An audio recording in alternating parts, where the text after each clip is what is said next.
Assalamualaikum warahmatullahi wabarakatuh.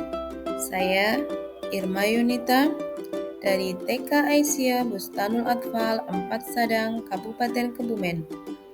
Calon guru penggerak angkatan 11, saya akan melakukan aksi nyata pada modul 1.4, yaitu budaya positif.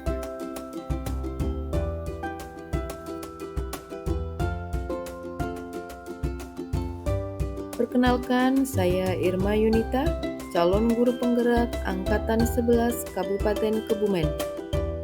Ada Ibu Eni Faridah SPD SD sebagai pengajar praktik kami, dan beliau Ibu Desi Arianti SPD MPD sebagai fasilitator kami.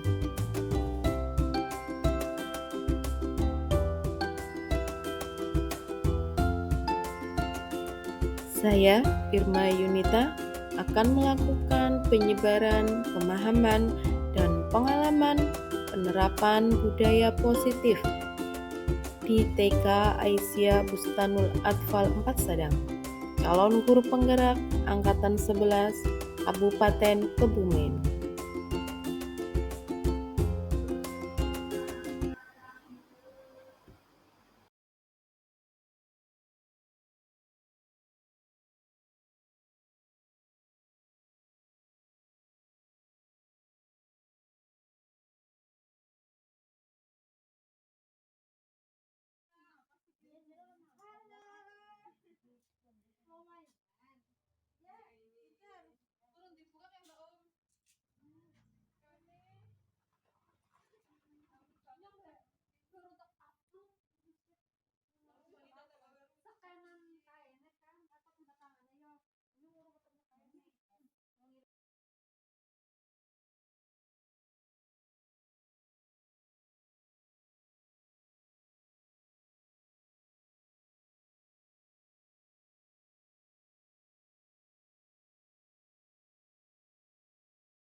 Bismillahirrahmanirrahim. Assalamualaikum warahmatullahi wabarakatuh. Waalaikumsalam warahmatullahi wabarakatuh.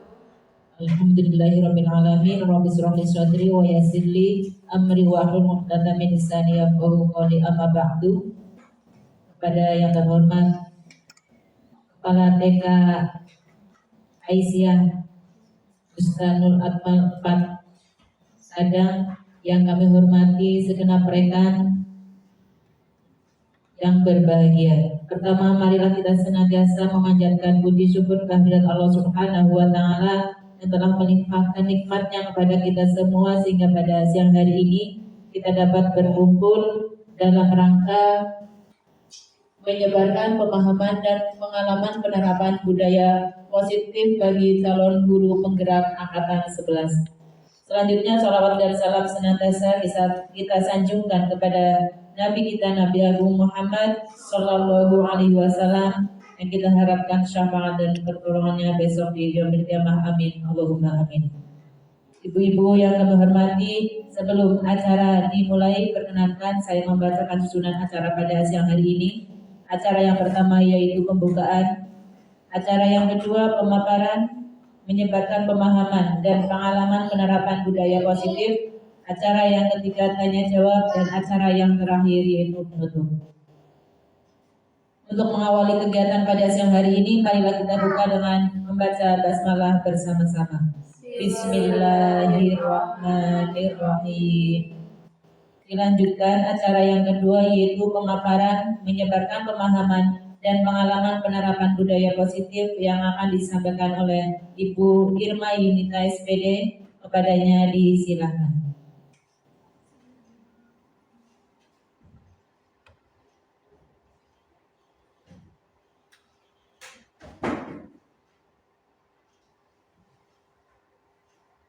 Terima kasih atas waktunya. Bismillahirrahmanirrahim. Assalamualaikum warahmatullahi wabarakatuh. Waalaikumsalam warahmatullahi wabarakatuh. Alhamdulillahirabbil alamin. Wassalatu wassalamu ala asrofil anbiya'i wal mursalin Muhammadin wa ala alihi wa sahbihi ajma'in. Amma ba'du. Yang saya hormati Kepala TK Aisyah Bustanul Atfal 4 Sadang, Desa Cangkring, dan yang saya hormati rekan-rekan guru TK yang berbahagia. Ini langsung saja ke pemaparan menyebarkan pemahaman dan pengalaman penerapan budaya positif calon guru penggerak angkatan 11 pada hari Rabu tanggal 21 Agustus 2024.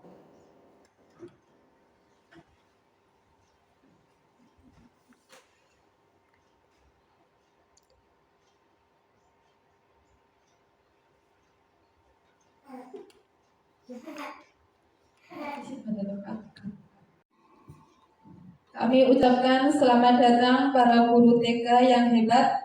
Mari belajar bersama, berkolaborasi, saling mendukung demi mewujudkan disiplin positif di sekolahan kita. Baik, konsep utama modul budaya positif. Di sini ada 7 konsep utama budaya positif pada modul 1.4.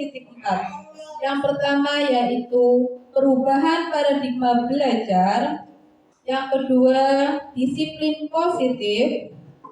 Yang ketiga, kebutuhan dasar manusia. Dan yang keempat, motivasi perilaku manusia. Selanjutnya yang kelima, restitusi 5 posisi kontrol. Yang keenam, keyakinan kelas. Dan yang terakhir atau yang ketujuh yaitu segitiga restitusi.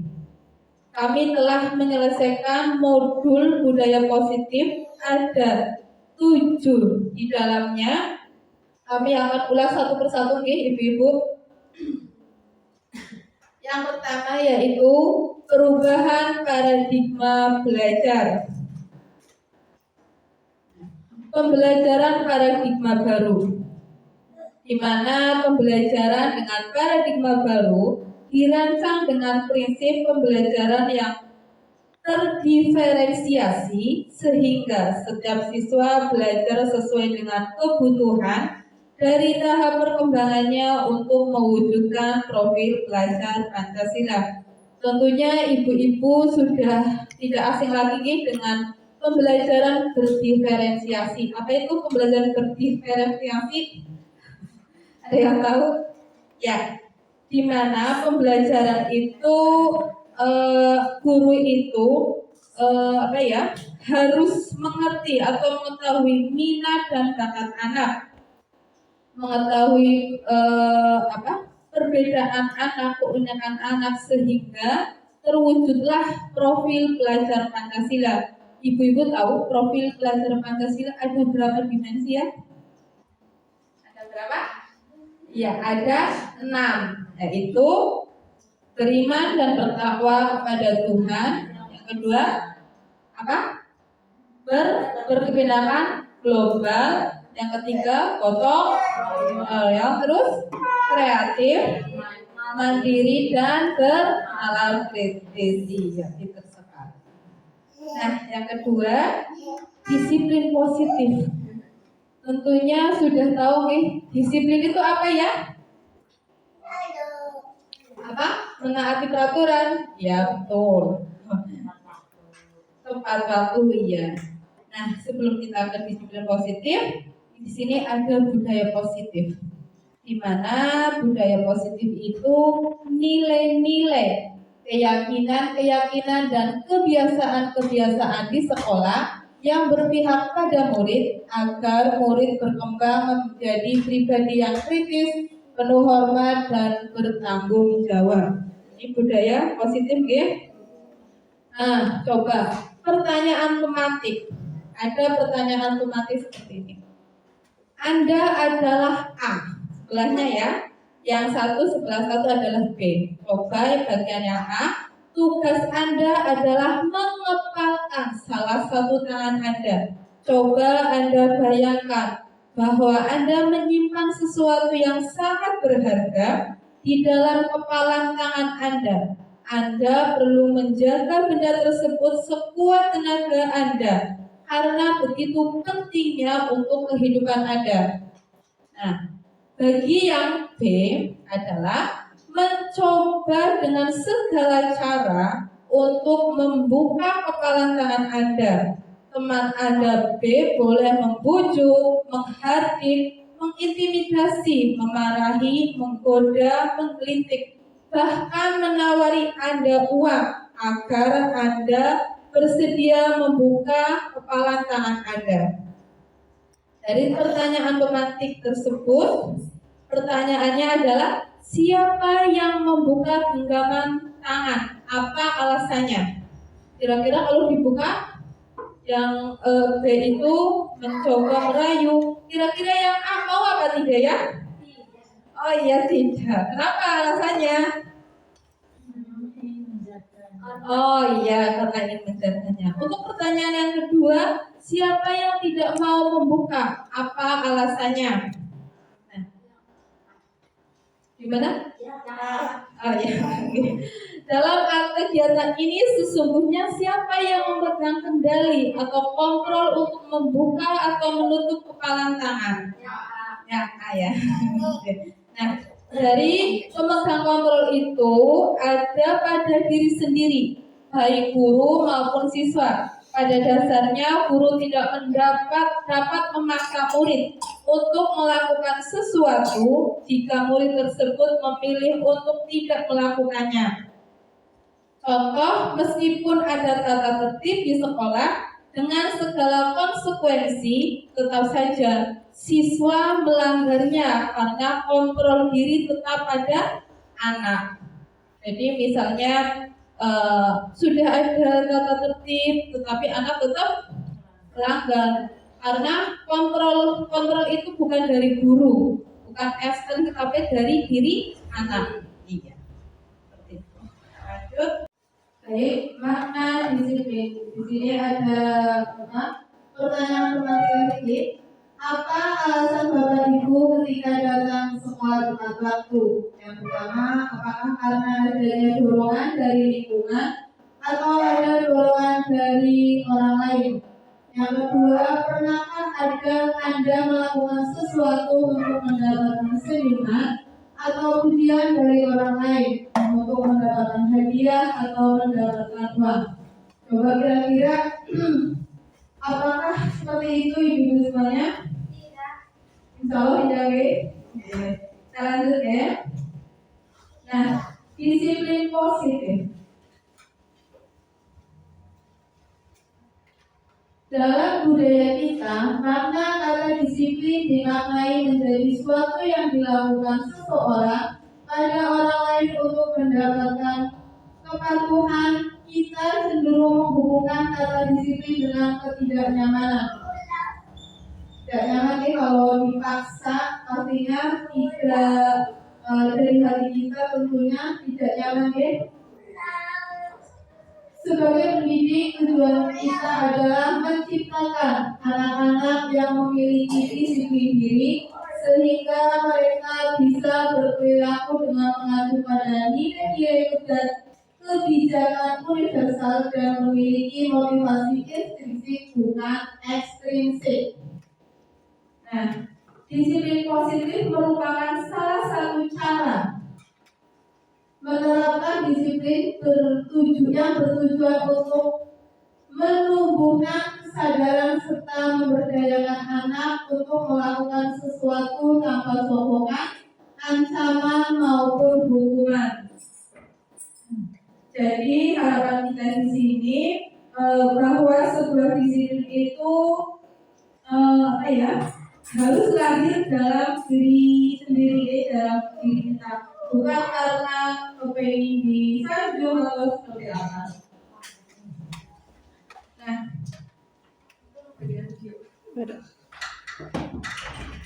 nilai-nilai kebijakan universal.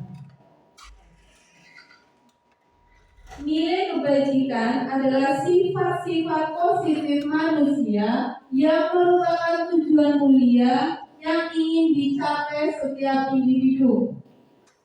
Pada teori kontrol dari Dr. William Fraser menyatakan bahwa setiap perbuatan memiliki sesuatu tujuan. Diana Gosen mengemukakan bahwa dengan mengaitkan nilai-nilai kebajikan yang diyakini seseorang, maka motivasi intrinsiknya akan terbangun sehingga menggerakkan motivasi untuk mencapai tujuan mulia. Ini nilai-nilai kebajikan universal di buku. Nah, di mana nilai-nilai kebajikan universal itu banyak sekali dari profil belajar Pancasila, yaitu nilai kebijakannya beriman dan bertakwa kepada Tuhan yang Maha Esa dan berakhlak mulia, mandiri, bernalar kritis, berkepentingan global, gotong royong dan kreatif. Yang kedua dari PYP, sikap mandiri yang terdiri dari nilai kebajikannya, toleransi, rasa hormat, integritas, mandiri, menghargai, antusias, empati, keingintahuan, kreativitas, kerjasama, percaya diri, dan komitmen. Serta dari IHV, yaitu nilai kebajikan ada cinta Tuhan dan segenap ciptaannya, kemandirian dan tanggung jawab, kejujuran atau amanah, diplomatis, hormat dan santun, dermawan, suka menolong, dan gotong royong, percaya diri, kreatif dan bekerja keras, kepemimpinan dan keadilan, baik dan rendah hati, toleransi, kedamaian dan kesatuan. Ini banyak sekali nilai-nilai kebajikannya. Masih tentang kebajikan dari petunjuk seumur hidup dan keterampilan hidup. Nilai kebajikannya dapat dipercaya, lurus hati, pendengar yang aktif, tidak merendahkan orang lain, memberikan yang terbaik diri sendiri. Dari petunjuk hidup, nilai kebajikannya ada peduli, penalaran, bekerja sama, keberanian, keingintahuan, usaha, keluasan atau fleksibilitas, berorganisasi, kesabaran, keteguhan hati, kehormatan, memiliki rasa humor, berinisiatif, integritas, pemecahan masalah, sumber pengetahuan, tanggung jawab, dan bersahabat. Selanjutnya dari building moral intelijensi ya, ada rasa empati, suara hati, kontrol diri, rasa hormat, kebaikan, toleransi, dan keadilan. Nah, di sini juga ada nilai kebajikan dari The Vitus Project atau proyek nilai-nilai kebajikan. Ada 4, yaitu dari nilai kebajikan peduli, rajin, integritas, dan rasa hormat. Untuk selanjutnya, kebutuhan dasar manusia. Coba kalau kebutuhan dasar manusia biasanya apa saja ya Ibu? Iya, papan, sandang, pangan. Ada 3 nih. Tapi setelah saya mempelajari modul ini ternyata ada 5. Ya, yang pertama ada kebutuhan bertahan hidup, mempunyai rumah ya. Sandang pangan sama seperti dari kebutuhan yang bersifat fisiologis untuk bertahan hidup, misalnya sehat, rumah, dan makanan. Ini yang pertama. Yang kedua, kasih sayang dan rasa diterima. Kasih sayang biasanya seperti apa ya? Saling menyayangi. Kadang-kadang ada anak kita yang kayak caper atau tidak ya? Nah, itu kadang-kadang kayak ini dulu lah, ya kayak merindukan kasih sayang. Nah, kasih sayang dan rasa ini diterima seperti kebutuhan psikologis, kebutuhan untuk disayang dan diterima, kebutuhan memberi dan menerima kasih sayang. Terus yang ketiga, penguasaan atau kebutuhan penguasaan. Seperti apa ya? Contohnya orang ya? Kayak bosnya atau tidak sih? Ya, anak-anak kadang-kadang ayo saya kayak gini kan? Nah, seperti itu penguasa, menjadi penguasa teman-temannya, oke? Nah, Kebutuhan untuk mencapai sesuatu menjadi kompeten, diakui, didengarkan, memiliki harga diri. Dan yang keempat, kebebasan. Kebebasan seperti apa ya? Contohnya ya? Ya, seperti ini ya. Nah, menginginkan pilihan. Anak-anak banyak pilihan yang kadang-kadang ya. Kayak anak itu banyak bergeraknya juga. Kebutuhan kebebasan, mencoba-coba, terus mencoba hal baru atau bereksperimen. Anak-anak suka seperti itu ibu. Nah, yang terakhir kesenangan. Berapa sih kalau pengen senang? Kesenangan ya, kesenangan atau merasa kebutuhan untuk merasa senang, seperti mencari kesenangan, bermain dan tertawa. Nah, ini 5 kebutuhan dasar manusia ya. Ada kebutuhan bertahan hidup, kasih sayang, penguasaan, kebebasan dan kesenangan. Lanjut. Nah, yang keempat, motivasi perilaku manusia. Apa sih itu motivasi? Ada yang tahu? Dorongan. Oh iya, benar sekali Dumi. Ya, motivasi itu dorongan kita, dorongan dalam diri kita. Ya, sebelum lanjut, kita SDG dulu, biar nggak tegang, biar nggak ngantuk. Ya, kita SDG sebentar.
Tangan diputar-putar, berputar. Tangan diputar-putar, peganglah bahu. Tangan diputar-putar, peganglah lutut. Digoyang-goyang, digoyang-goyang, digoyang-goyang. Tangan diputar-putar, berputar. Tangan diputar-putar, peganglah bahu. Tangan diputar-putar, peganglah lutut. Digoyang-goyang, digoyang-goyang, digoyang-goyang. Diputar-putar, diputar ke atas. Diputar-putar, diputar ke bawah. Diputar-putar, diputar ke kanan. Diputar-putar, diputar ke kiri.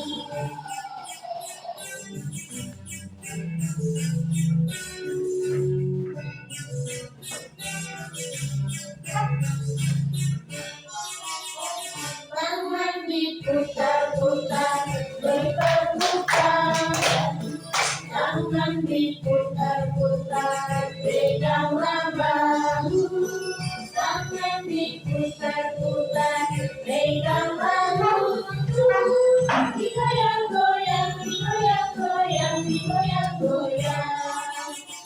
Tangan diputar-putar, berputar. Tangan diputar-putar, peganglah bahu. Tangan diputar-putar, peganglah lutut. Digoyang-goyang, digoyang-goyang.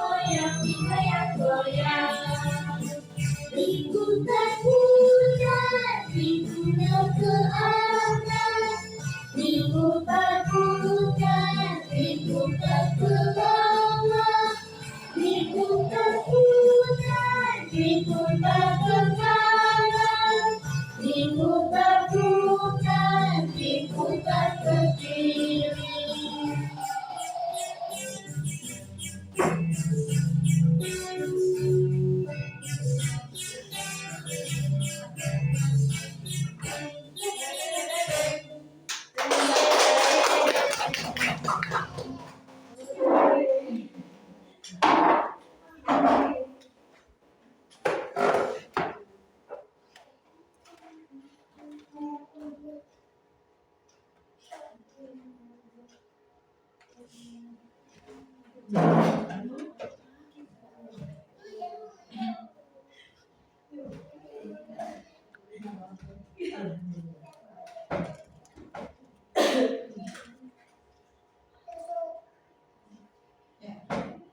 Kami lanjutkan Ibu.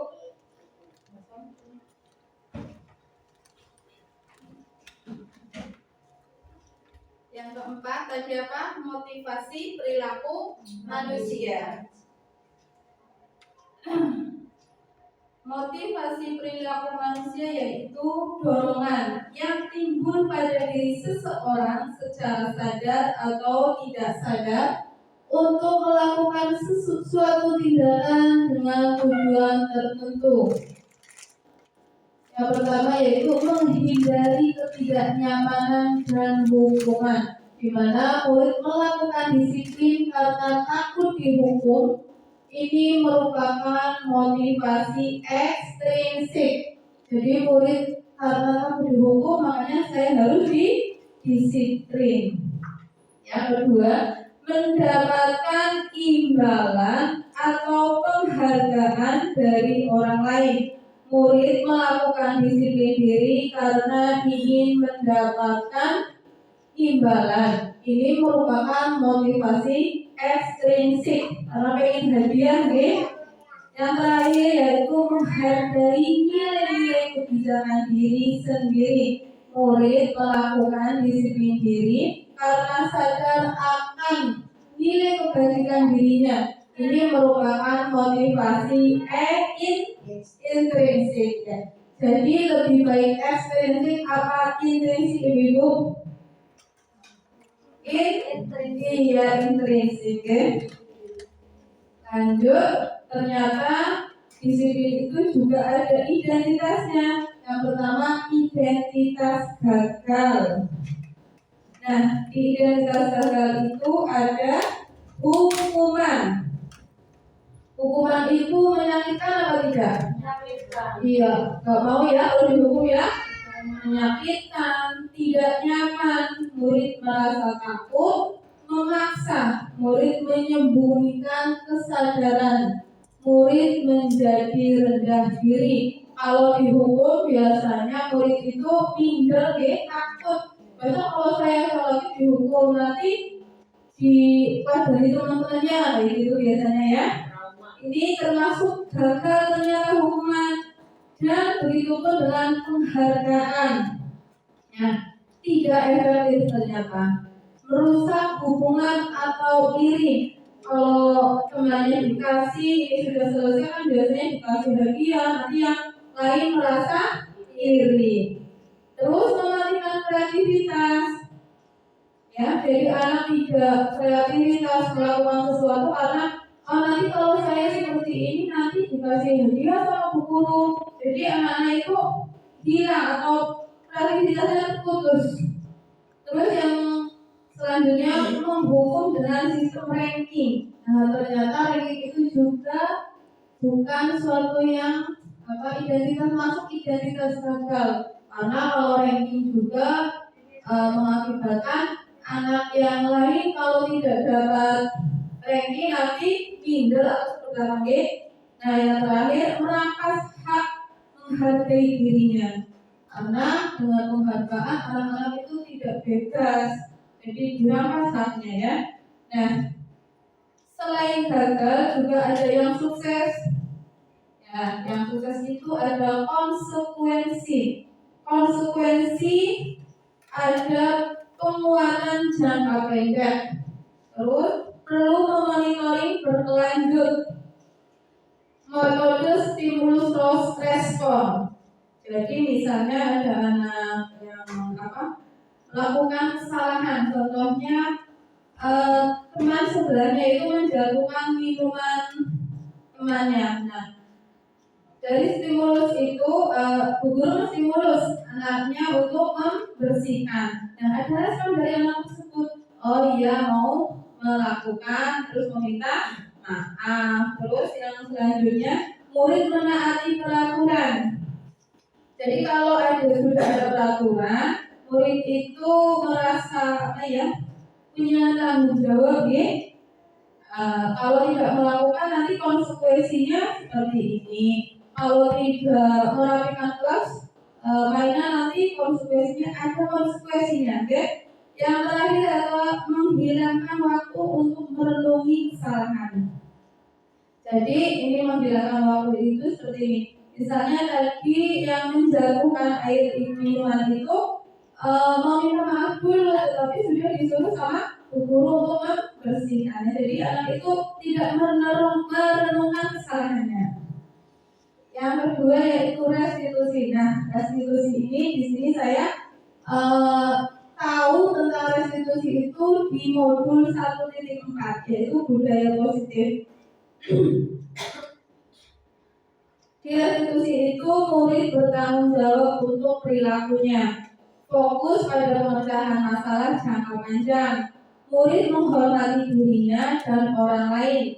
Teori kontrol, dirinya memegang kontrol. Terus yang terakhir, murid bersemangat untuk memperbaiki kesalahannya. Kita lanjut.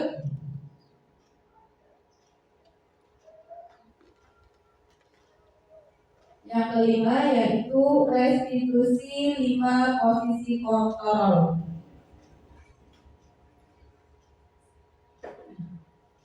Restitusi, apa sih restitusi? Ada yang tahu?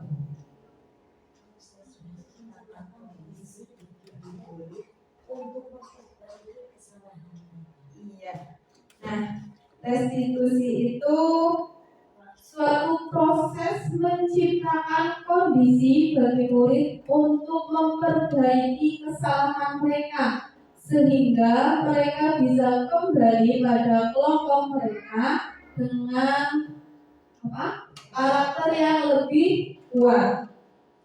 Jadi restitusi membantu murid menjadi lebih memiliki tujuan, disiplin positif, dan memuliakan dirinya setelah berbuat salah.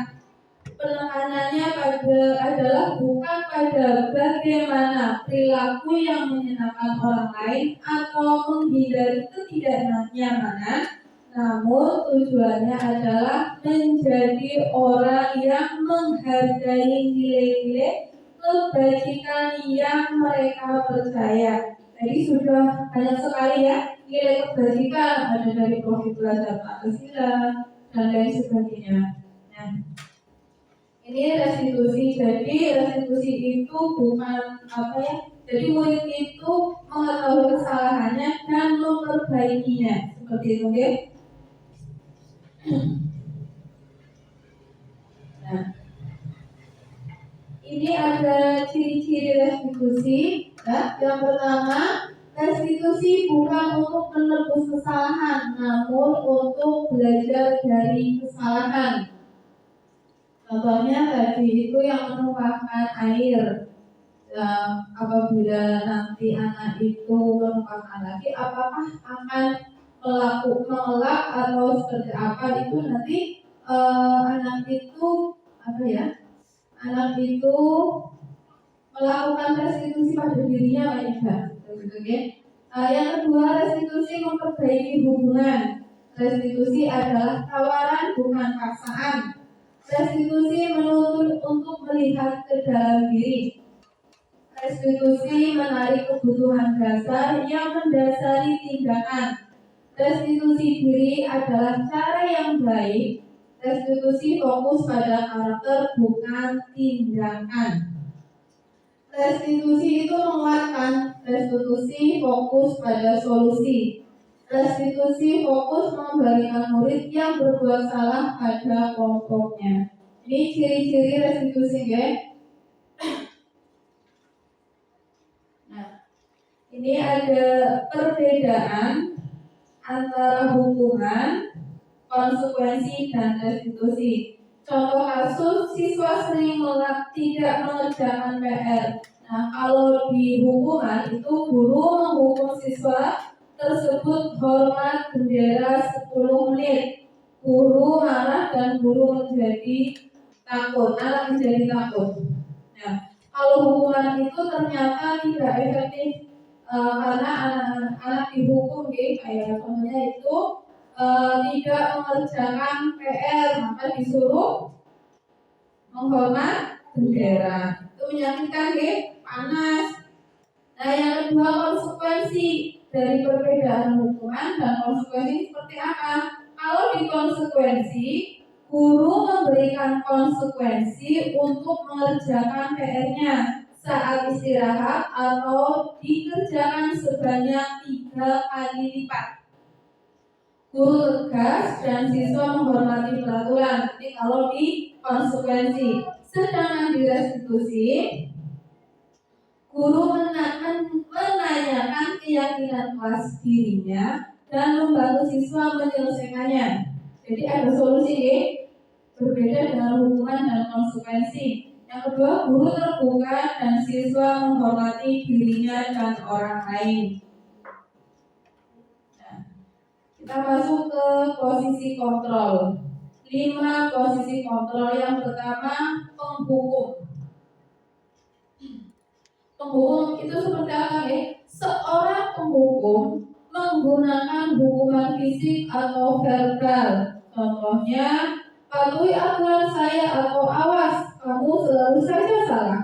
Biasanya kalau ada anak-anak yang agak nakal, jadi saya mungkin bukan saya saja. Kalau ada yang anak agak bandel itu gimana sih? Apa aku nggak tahu kalau itu salah seperti itu. Ternyata itu posisi kontrol penghukum. Jadi sebaiknya jangan seperti itu, Nah, ini contoh posisi penghukum.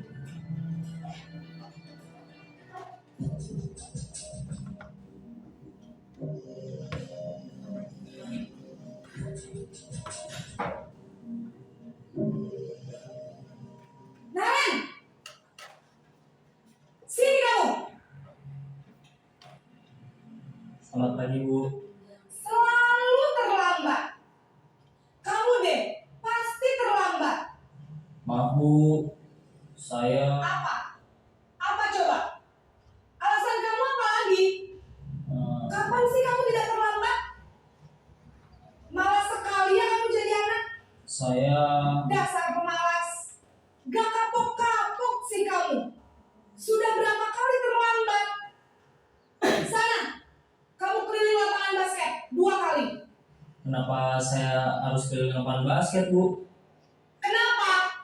Kamu melawan ibu. Berani-beraninya jawab. Sudah terlambat, masih berani jawab pula. Sekarang, keliling lapangan basket 5 kali sekalian. Biar kapok. Cepat. Pergi sana ke lapangan basket. Nah, itu posisi penghukum, anak dihukum, disuruh apalagi mengelilingi. Iya, ini posisi penghukum. Nah, yang kedua, pembuat merasa bersalah, di mana bersuara lembut membuat orang lain tidak nyaman, bersalah rendah diri. Ibu sangat kecewa sama kamu. Ini contohnya, berapa kali ibu harus memberitahu kamu? Gimana coba kalau orang tua kamu tahu kamu berbuat begini? Jadi dari posisi merasa bersalah itu, guru seolah-olah tersakiti, Jadi apa ya? Anak itu jadi merasa saya salah ternyata gitu, Nah, ini contoh. Ini yang ketiga,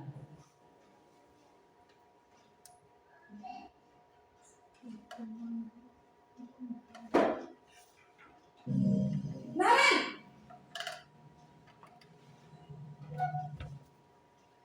langsung ya artikelnya. Nah, ini posisi sebagai teman.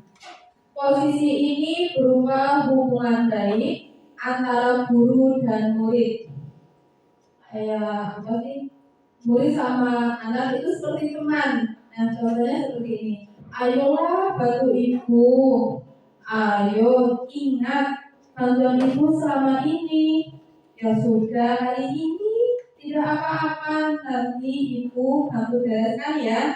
Jadi seolah-olah itu guru kayak teman ke anak.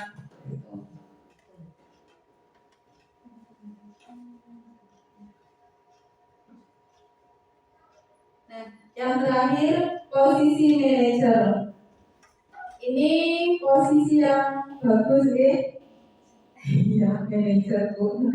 Posisi guru berbuat sesuatu bersama murid, mempersilahkan murid mempertanggungjawabkan perilakunya, mendukung murid agar dapat menemukan solusi atas permasalahannya sendiri. Contohnya seperti ini. Apa yang kita yakini atau menanyakan keyakinan kelas. Apakah kamu meyakininya? Jika kamu meyakininya, apa kamu bersedia memperbaiki? Jika kamu memperbaiki ini, hal ini menunjukkan apa tentang dirimu? Apa rencana kamu untuk memperbaiki hal ini? Ini posisi manajer. Jadi bukan teman, bukan penghukum, dan bukan apa tadi? Yang satu ya. Nah, kita lanjut ke nomor 6 ya. Keyakinan kelas. Adakah yang tahu keyakinan kelas itu apa? Apa Mbak Ani? Ya. Nah, ini mengapa keyakinan kelas bukan peraturan kelas? Ini ada pertanyaan seperti lagi. Mengapa kita memiliki peraturan tentang penggunaan helm pada saat mengendarai kendaraan roda 2 atau motor? Coba kira-kira kenapa ya? Melindungi kepala. Terus apa lagi?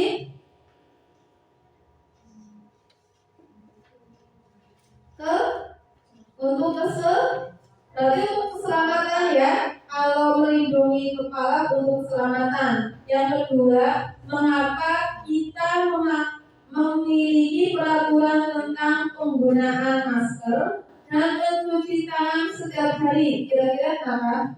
Untuk apa? Iya, untuk kesehatan. Nah, ini namanya keyakinan kelas.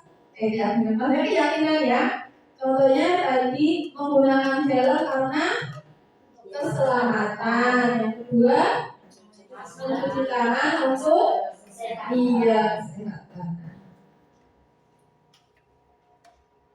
Nah, menurut dosen, suatu keyakinan akan lebih memotivasi seseorang dari dalam atau motivasi secara intrinsik.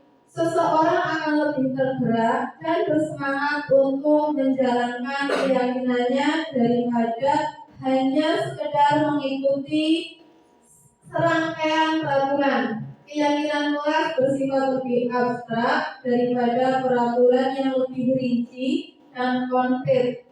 Keyakinan kelas berupa pertanyaan-pertanyaan universal. Pernyataan keyakinan kelas senantiasa dibuat dalam bentuk positif. Keyakinan kelas sebenarnya tidak terlalu banyak, sehingga mudah diingat dan dipahami oleh semua warga kelas. Jadi untuk membuat keyakinan kelas itu menggunakan kalimat yang positif, ya, tidak negatif. Beda dengan peraturan kelas. Kalau peraturan kelas contohnya tidak membuang sampah pada sembarangan seperti itu. Kalau keyakinan kelas buanglah sampah pada tempatnya. Nah, seperti seperti itu perbedaannya. Nah, ini ada langkah-langkah untuk membuat keyakinan kelas. Yang pertama yaitu meminta pendapat siswa tentang peraturan yang akan disepakati. 2. Mencatat masukan siswa. Setelah ada peraturan disepakati, terus guru mencatat masukan siswa. Yang ketiga, menyusun keyakinan kelas dengan kalimat positif, tidak negatif. Diharapkan jangan ada kalimat negatifnya. Yang keempat, ditinjau ulang. Yang kelima, keyakinan kelas yang sudah disepakati, disetujui, diberi tanda tangan. Yang keenam, dipasang pada dinding kelas. Ini contoh keyakinan kelas saya. Kemarin kami sudah membuat keyakinan kelas bersama anak-anak. Nah, bagaimana membentuk keyakinan kelas? Nih, lebih abstrak dari peraturan, berupa pernyataan universal. Yang ketiga, dibuat dalam bentuk kalimat positif. Yang keempat, sedikit saja agar mudah diingat. Yang kelima, sesuai dengan kondisi kelas agar mudah diterapkan. Yang keenam, semua warga, sekolah atau kelas dilibatkan dalam membuat. Jadi, untuk membuat keyakinan kelas tidak hanya guru kelas dan siswa, tetapi ada warga sekolah, baik kepala maupun rekan guru yang lain. Nah, ini ketika saya membuat keyakinan kelas dengan anak-anak.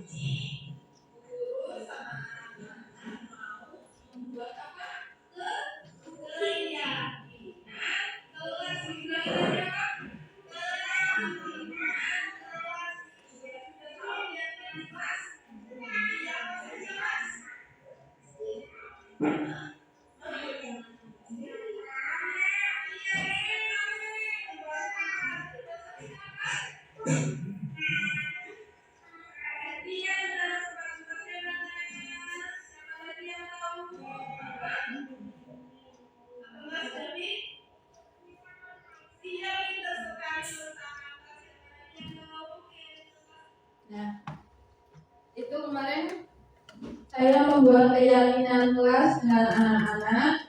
Setelah membuat keyakinan kelas, kami menempel stiker keyakinan kelas yang telah dibuat oleh anak-anak.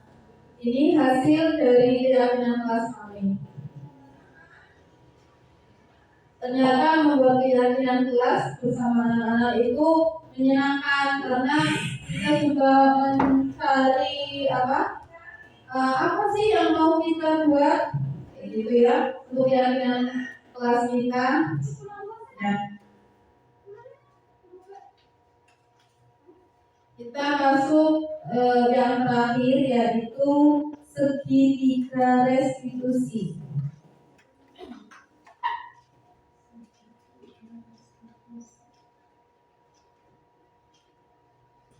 Ini gambaran segitiga restitusi ini. Ada 3, yaitu yang pertama menstabilkan identitas.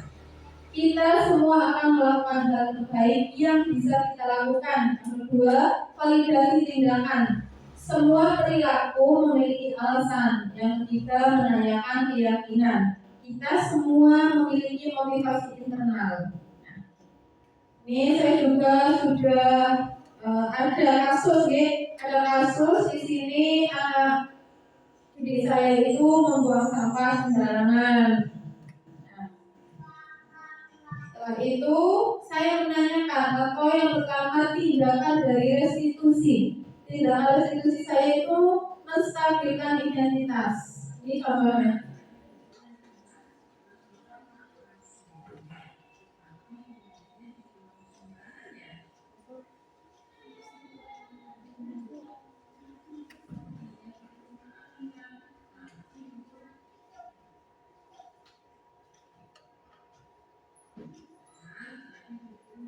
Nah, ini yang kedua, untuk validasi tindakannya. Ditanyakan,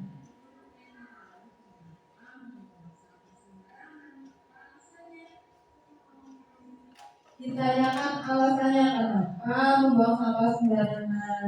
Itu validasi tindakannya, deh.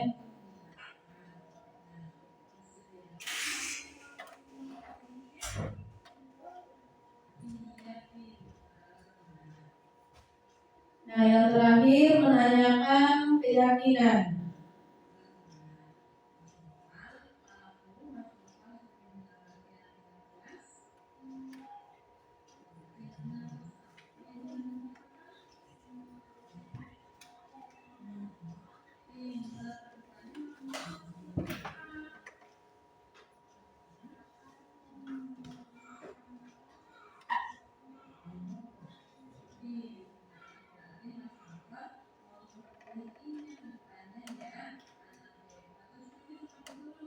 Nah, ini yang terakhir menanyakan keyakinan. Apa yang dilanggar, keyakinan apa yang setelah tahu kesalahannya mau diperbaiki atau tidak. Ternyata setelah saya menanyakan, anak tersebut mau memperbaiki kesalahannya dan tidak mau membuang sampah sembarangan lagi.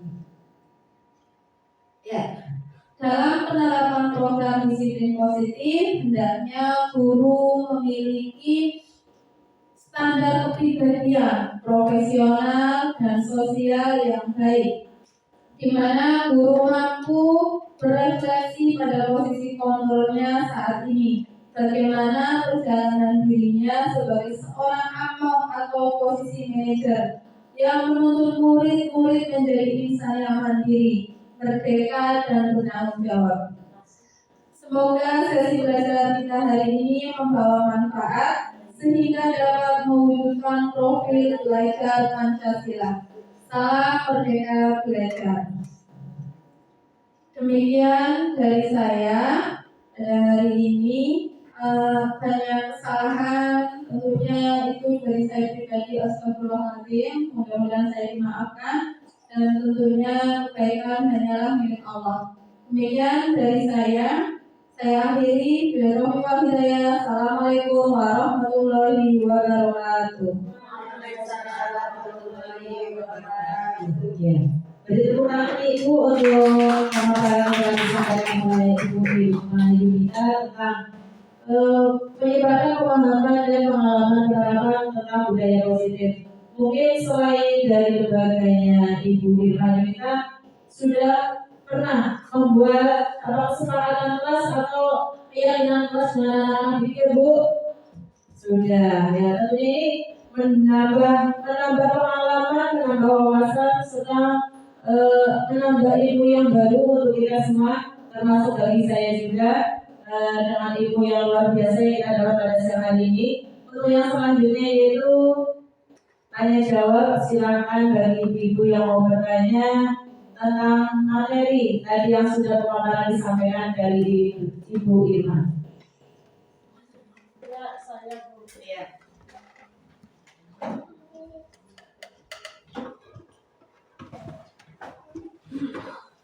Bismillahirrahmanirrahim. Assalamualaikum warahmatullahi wabarakatuh. Waalaikumsalam warahmatullahi wabarakatuh. Nama saya Ibu Pariyati dari Teknoper TV Usahaan. Di sini saya akan menanyakan bagaimana cara membuat keyakinan kelas untuk anak-anak TK, sedangkan anak TK kan belum bisa membaca. Seperti itu, Bu. Terima kasih. Assalamualaikum warahmatullahi wabarakatuh. Waalaikumsalam warahmatullahi wabarakatuh. Terima kasih kepada Bu Hayati. Saya mencoba menjawab membuat keyakinan kelas ini berdasarkan pengalaman saya. Memang anak usia TK belum bisa membaca, ya. Jadi saya menggunakan stiker Ibu. Nah, yang sudah saya contohkan di sini ada stiker tertawa, ada yang senyum seperti itu. Dan di dalam membuat keyakinan kelas itu kita membuatnya juga ada gambarnya, ada tulisannya, ada gambarnya. Contoh kecilnya saja ini merapikan mainan. Nah, di situ ada gambarnya anak, kita buat gambar, terus kita beri atau dikasih tulisan membereskan mainan. Ada lagi ada yang satu namanya ditolong, jadi menolong, iya. menolong temannya seperti itu. Tidak bentuk tulisan, tapi dengan adanya gambar atau stiker. Ya, seperti itu Bu. Terima kasih. Ada lagi? Saya mau bertanya. Bismillahirrahmanirrahim. Assalamualaikum warahmatullahi wabarakatuh. Waalaikumsalam warahmatullahi wabarakatuh. Perkenalkan, nama saya Ibarat Hasanah dari TK YPU 18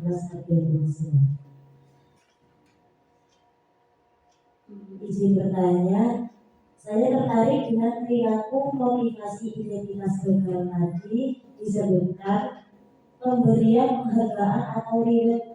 Nah, yang saya mau tanyakan, apakah kalau saya sebagai guru memberi reward atau memberi reward karena bagus, pintar dan memberi jempol, apakah itu termasuk ke dalam identitas gagal?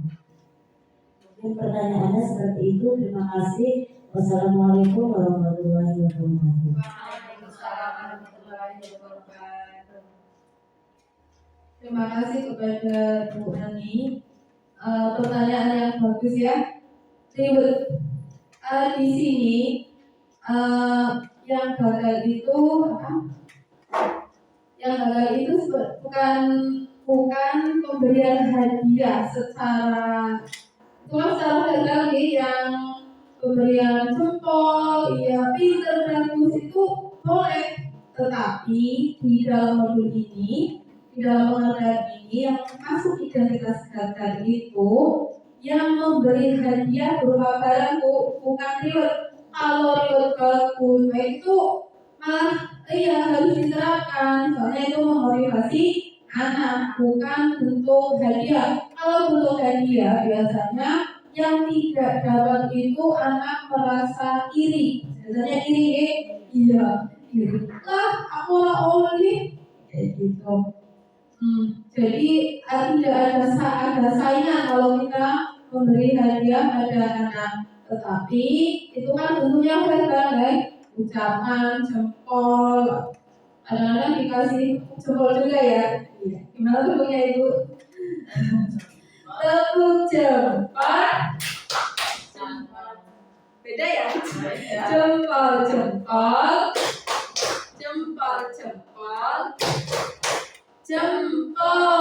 Iya, seperti itu. Terima kasih. Mungkin hanya itu yang bisa saya jawab. Apabila masih kurang, ditanyakan sama yang ahli. Terima kasih. Untuk acara pada siang hari ini sudah cukup? Apa masih ada yang perlu ditanyakan lagi? Sudah cukup ya. Alhamdulillahirrahmanirrahim, acara kebiasaan dapat kita lalui bersama dengan lancar. Mudah-mudahan akan menambah pemahaman dari kita semua dan tentunya nanti kita bisa menerapkan di lembaga kita masing-masing ya Bu. Untuk acara yang terakhir yaitu penutup, namun sebelum acara ditutup, saya selaku pembawa acara dari awal sampai akhir. Banyak perkara yang kurang berkenan, mohon maaf yang setulus-tulusnya. Marilah kita tutup acara pada siang hari ini dengan membaca hamdalah bersama-sama. Alhamdulillahirabbil alamin. Billahi taufiq wal hidayah. Wassalamualaikum warahmatullahi wabarakatuh. Waalaikumsalam warahmatullahi wabarakatuh.